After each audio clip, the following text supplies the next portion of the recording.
Hi மக்களே, உங்களுக்கு weight loss பண்ணுறதுக்கு ஈஸியாக ஒரு டிப்ஸ் சொல்லவா? காசும் கம்மியாகவும் ஈஸியாகவும் இருக்கும். வீட்டிலேயே நீங்கள் வெயிட் லாஸ் பண்ணலாம். ஈஸியாக ஒரு டிப்ஸ் சொல்கிறேன். இது பார்த்தீங்களா, 100 வெந்தயத்தை வச்சு 100 வெந்தயத்தை போட்டு ஊற வச்சுருக்கேன். நாள் நைட்டே ஊற வச்சுட்டா மறுநாள் நைட்டு வடிகட்டி வச்சோம்னா இந்த மாரியே முளைச்சி வந்துடும். இன்னும் நல்லா முளைக்கும் 2-3 நேரத்தில். இந்தமாரி முளைச்சி வந்துடும். நல்லா முளைச்சிட்டுனா கொஞ்சம் ஸ்வீட்டாகவே இருக்கும். ஃபஸ்ட்டு நடை சாப்பிட்றவங்களுக்கு கொஞ்சம் ஒரு ஒமட்டுற மாதிரி தான் இருக்கும். நல்லா வெறும் வயிற்றில் தண்ணி கிண்ணி எதுவுமே குடிக்காமல் வெறும் வயிற்றில் இது இந்த அளவுக்கு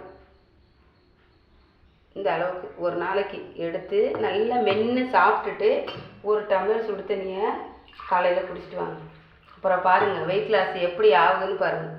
நல்லா நிறைய உடல் எடை குறையும், கெட்ட கொழுப்பு கரையும், உங்களுக்கு முடி உதிர்வது இருந்தால் முடி உதிர்வது நீக்கும், கண்ணிலேருந்து தண்ணி வடிவது இருந்தால் தண்ணி வடிவது நீக்கும், உங்களுக்கு உடம்பு நல்ல குளிர்ச்சியாக இருக்கும். உடம்புக்கும் நல்ல குளிர்ச்சி. எண்ணெய் தேய்ச்சி குளிக்காதவங்களாம் இருக்கீங்க பார்த்தீங்களா, இருமல் வந்துட்டு இருக்கு இல்லையா, அவங்களுக்கும் இது நல்லது.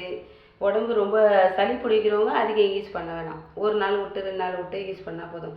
இந்தமாரியே ஒரு மாதம் ட்ரை பண்ணி பாருங்கள். வெயிட் லாஸு நல்லா வெயிட் லாஸ் ஆகும், உடலுக்கும் நல்லது.